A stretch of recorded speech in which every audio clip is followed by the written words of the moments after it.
안녕하십니까, 김문성입니다. 2023년 변액보험 판매관리사 자격시험 대비 3월 문제풀이 과정 두 번째 시간 21번부터 40번까지 함께 풀어보도록 하겠습니다. 자, 21번 다음 중 일시납보험 추가 가입 증액 방법으로 변동보험금을 계산하는 변액보험 상품을 바르게 묶은 것은. 자, 이 문제도 굉장히 자주 출제가 되는 문제입니다. 이렇게 표로도 나오죠, 그죠? 일시납보험 추가 가입 방법으로 변동보험금을 계산하는 변액보험 상품은 보장성 변액보험이 되겠죠. 변액 종신보험과 변액 유니버셜 보험 보장형이 이 두 가지가 해당이 되겠습니다. 그래서 정답은 라가 되겠습니다. 22번 보겠습니다. 다음 중 변액보험의 상품 구조에 대한 설명으로 맞는 거 한번 찾아보도록 하겠습니다. 1번 변동보험 계약의 운용 실적이 저조할 경우 최저 보증 금액은 계속 낮아지질 않습니다. 이게 낮아진다 그러면 최저 보증이라고 하는 의미가 퇴색이 되겠죠. 2번 선택 특약은 특별 계정이 아니라 일반 계정에서 운용이 됩니다. 2번도 틀린 지문이네요. 3번 기본보험 계약은 최저 보증 금액 산정의 기초가 되는 계약이다. 이거 맞는 지문이 되겠습니다. 그래서 정답은 일단 3번이 되겠네요. 4번은 뭐가 틀렸는지 한번 보죠. 변동보험 계약은 특별계정의 수익률에 따라 추가 보험료 부담이 발생할 수가 없습니다. 추가 보험료 부담이 발생할 수 있다라고 하는 이 지문도 굉장히 많이 출제가 되는 틀린 지문에 해당이 됩니다. 잘 기억을 해 두시기 바랍니다. 23번 보겠습니다. 다음 표 안에 들어갈 용어를 순서대로 맞게 나열한 것은. 자, 어떤 내용인지 한번 보죠. 변액 유니버셜 보험은 변액보험의 장점인, 변액보험의 장점은 최대의 장점, 딱 특징 한 가지 딱 이야기하라 그러면 실적 배당이 해당이 되겠죠. 자, 정답은 일단 가의 실적 배당이니까 1번 아니면 4번이 해당이 되겠네요. 유니버셜 보험의 장점인 입출금 기능을 결합하여 만든 종합금융형 상품이다. 자, 이 문제도 굉장히 쉬운 내용인데 한 번씩 출제가 되는 부분이 되겠습니다. 그래서 여러분들께서 기억을 좀 해두시면 좋을 것 같습니다. 정답은 1번이 되겠네요.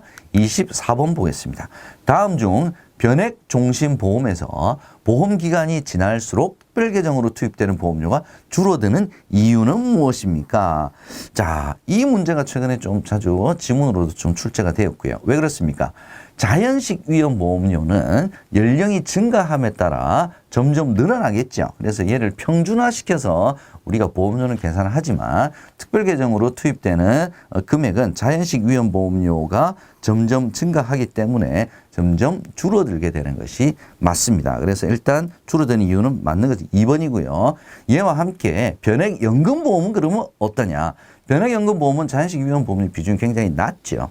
그 다음에 일정 기간이 지나면 사업비에 대한 상각이 다 끝나버리면 오히려 특별계정으로 투입되는 보험료가 조금씩 오히려 늘어나는 형태를 보입니다. 그래서 변액 종신보험의 특별계정 투입 보험료 변화, 그 다음에 변액연금보험의 특별계정 투입 보험료 변화를 두 가지를 같이 알아두시는 것이 좋습니다. 왜냐하면 이 두 가지가 섞어서 문제가 나올 수가 있기 때문에 그렇습니다. 25번 보겠습니다. 다음 표의 괄호 안에 들어갈 알맞은 용어 한번 살펴보죠. 특별계정의 자산은 계약자 간의 공평성을 유지하기 위해서 매일 땡땡을 산출하여 그 성과를 매일 계약자 적립금에 반영한다. 자, 매일이 두 번 들어갔습니다. 이게 제일 중요하죠. 매일 뭡니까? 투자 수익률이죠. 주식과 채권에 투자하는 변액보험의 특성을 잘 살린 용어. 투자 수익률 매일 산출하여 매일 그 성과를 기준가격 변동에 따라서 적립금에 반영을 하게 됩니다. 정답은 4번이 되겠습니다. 26번 다음 중 특별계정 펀드 운용보수의 종류에 해당하지 않는 것은. 이 문제도 굉장히 단답형으로 시험 문제에 한 번씩 출제가 됩니다. 일반적인 펀드의 운용보수와 두 가지를 섞어서 많이 얘기를 하죠. 자, 투자 1인 보수, 사무관리보수, 신탁운용보수, 수탁보수.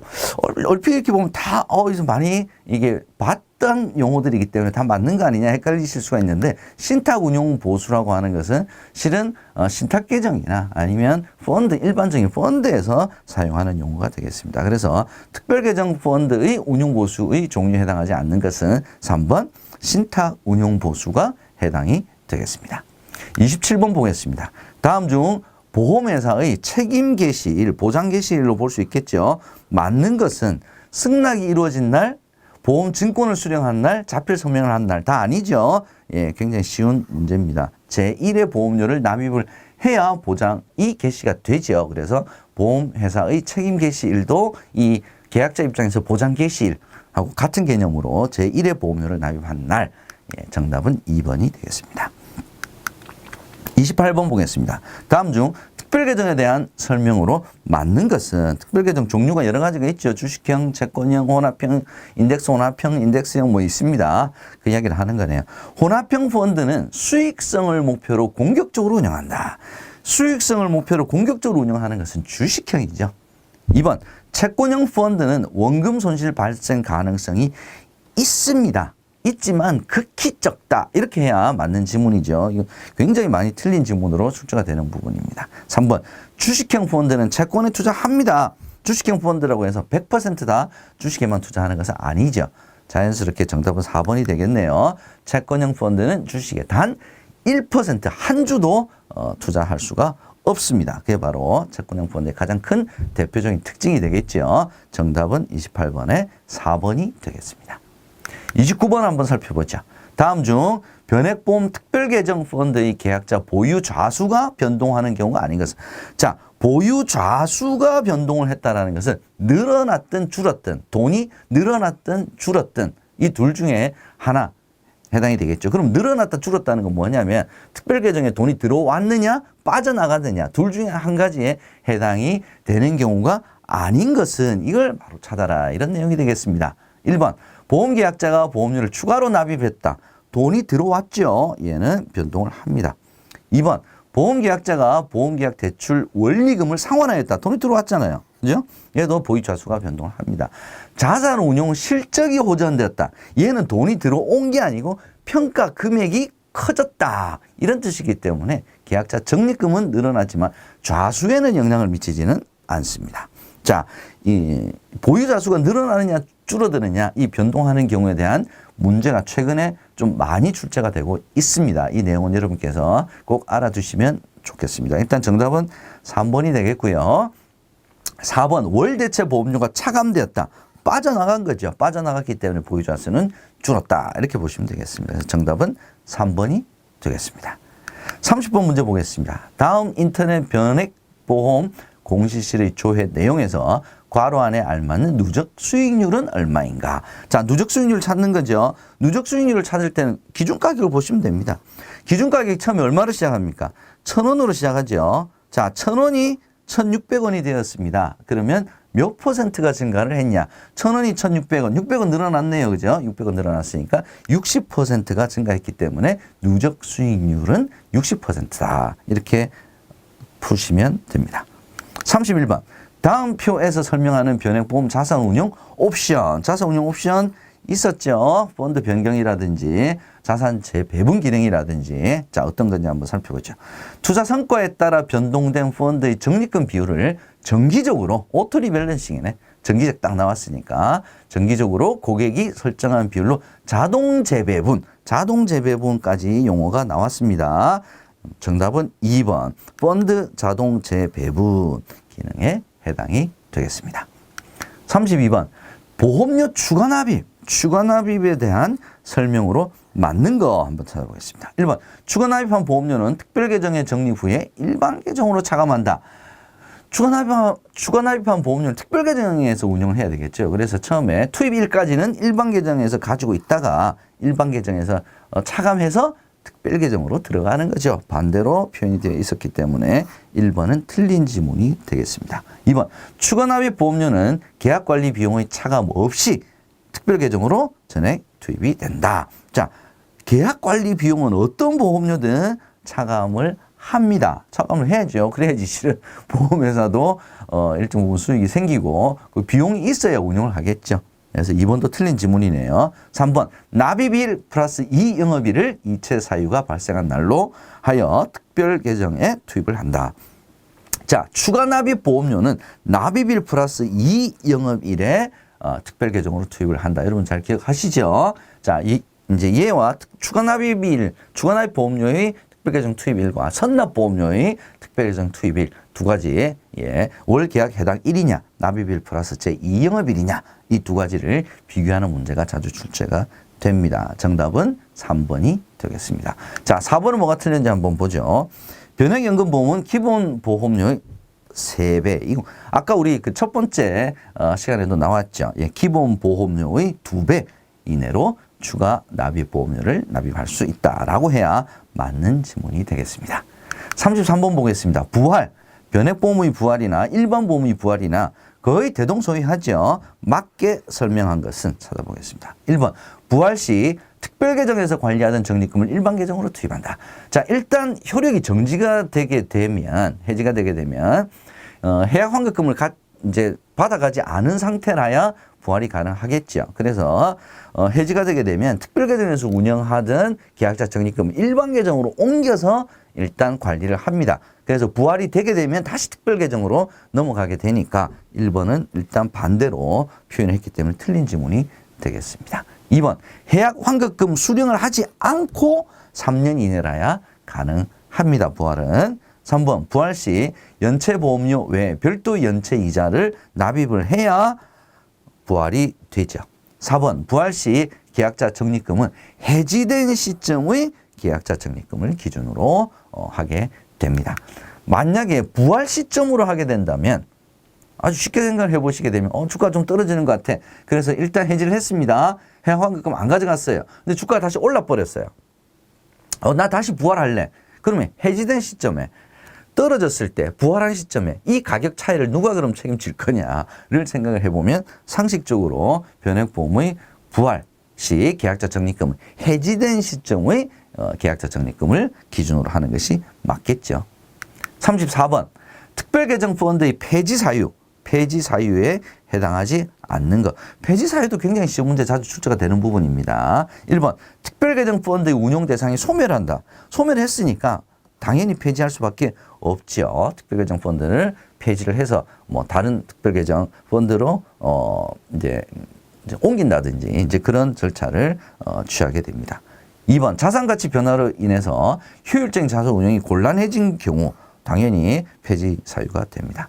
3번 펀드를 설정한 후에 1년이 되는 날에 투자 신탁의 설정액이 50억 미만인 경우에 폐지 사유에 해당이 됩니다. 그죠? 예. 자, 1년하고 이 50억 이 두 가지를 잘 기억을 해 두셔야 됩니다. 6개월이냐 아니면 설정액이 100억 미만인 경우냐 이렇게 해서도 출제가 자주 됩니다. 그래서 미만인 경우에 폐지할 수가 있습니다. 그래서 1번, 2번, 3번은 다 폐지할 수가 있습니다. 근데 4번 특별계정펀드의 투자 수익률에 손실이 발생했다고 해서 폐지 사유가 되는 것은 아닙니다. 뭐 당연히 채권과 주식에 투자를 하니까 투자 수익률이 손실이 발생할 가능성도 분명히 있습니다. 그렇다고 해서 폐지에 해당되는 것은 아니다.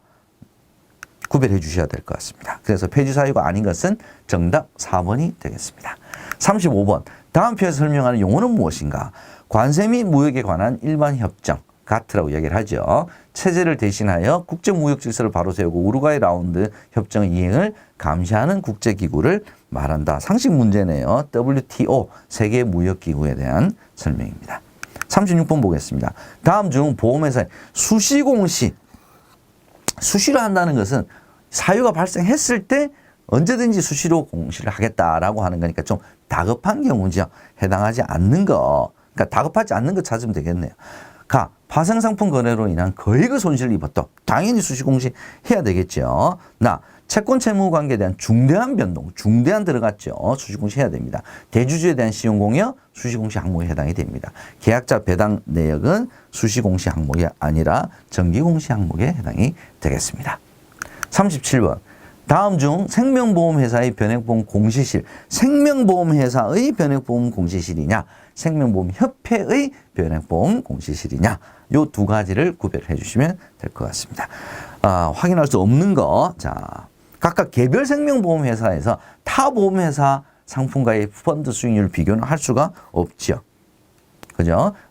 이건 뭐냐면, 다른 회사 거보다 우리 회사가 더 좋아요. 뭐 이렇게 이제 공시를 할 수 있다라는 말인데, 할 수가 없게 법적으로 되어 있습니다. 타 보험회사와 상품과의 펀드 수익률 비교는 생명보험협회, 모든 생명보험회사에서 판매하고 있는 변액보험 상품에 대한 수익률을 비교할 수 있도록 해주는 기능을 하는 것이 생명보험협회의 공시실이다. 이렇게 보시면 될 것 같습니다. 그래서 정답은 1번이 되겠습니다.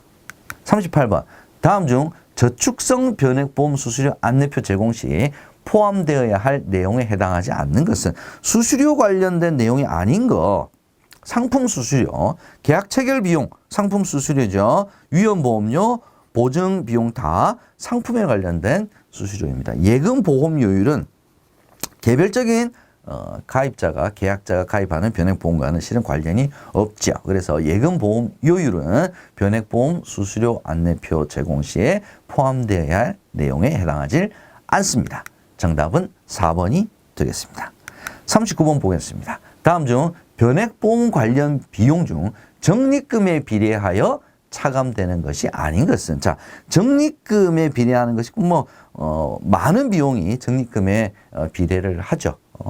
대부분이라고 표현하기는 조금 그래서 제가 많은 부분이라고 이야기를 했는데, 최저사망보험금 보증비용, 최저연금 적립금 보증비용, 특별계정 운용보수, 이 모두 2번, 3번, 4번은 적립금에 비례를 해서 차감이 됩니다. 그러나 위험보험료는 기본보험료에 비례하여 차감이 된다. 그래서 어떤 게 그러면 적립금에 비례하여 차감되는 비용이냐라고 하는 걸 다 외우시면 실은 제일 좋은데, 이게 어려우시다면 그러면 위험보험료는 기본보험료에 비례하여 차감된다. 요거 하나는 명확하게 알아두시면 여러분께서 비교해서 푸시기는 굉장히 쉬울 것 같습니다. 위험보험료는 기본보험료에 비례하여 차감한다. 얘를 반드시 암기를 해 두시기 바랍니다. 40번 보겠습니다. 다음 중 예금보험제도에 대해서 틀리게 설명한 것은 예금보험제도. 1번, 우리나라에서는 예금자보호법을 제정하여 예금보험공사가 예금보험제도를 운영하고 있습니다. 맞는 지문이 되겠네요. 2번, 예금보험공사는 금융기관으로부터 보험료를 받아 기금을 적립하여 보험의 원리를 이용을 한 것이 예금보험제도죠. 3번, 예금보험공사는 예금 지급 재원이 부족할 경우에 채권을 발행을 해서 이 예금보호제도를 운영할 때 필요한 돈을 조달을 해서 사용할 수가 있습니다. 4번, 공적보험제도이기 때문에 모든 금융기관이 보호 대상이 되는 것은 아닙니다. 대표적으로 신용협동기구라고 얘기를 하는 새마을금고, 신협 이런 데는 실은 보호 대상이 아니죠. 그래서 예금보험공사에서 공적보험제도라고 하더라도 모든 금융기관이 대상이 아니다. 또 하나는 보호 대상이 되는 금융기관이라고 할지라도 보호 대상이 되는 금융기관에서 판매하고 있는 모든 금융상품을 보호 대상으로 하는 것도 아니다. 이 두 가지만 여러분께서 명확하게 알아두시면 예금보험제도에 대한 문제는 쉽게 이해를 하실 수 있지 않을까, 이렇게 생각이 듭니다. 자, 이렇게 해서 3월 변액보험 기출문제를 통한 문제풀이 과정 여러분과 함께 했습니다. 전체적으로 이렇게 쭉 살펴보게 되면 잘 이렇게 안 보이던 문제도 좀 보이지만 역시 여전히 좀 많이 나왔던 기출 문제들 중심으로 대부분이 좀 구성이 되어 있는 특징을 가지고 있다, 이렇게 보시면 될 것 같고요. 최근에 기출 문제를 좀 이렇게 살펴보면 새로운 문제들의 비중이 조금씩 더 높아지는 것 같습니다. 그래서 너무 기출 문제를 중심으로 공부를 하시되 너무 기출 문제만 가지고 공부를 하시지 마시고 조금 폭을 넓히시는 공부 전략이 좀 필요한 시점이 아닌가라는 말씀 드리면서 3월 문제풀이 과정 모두 마치도록 하겠습니다. 여러분 수고 많이 하셨습니다. 고맙습니다.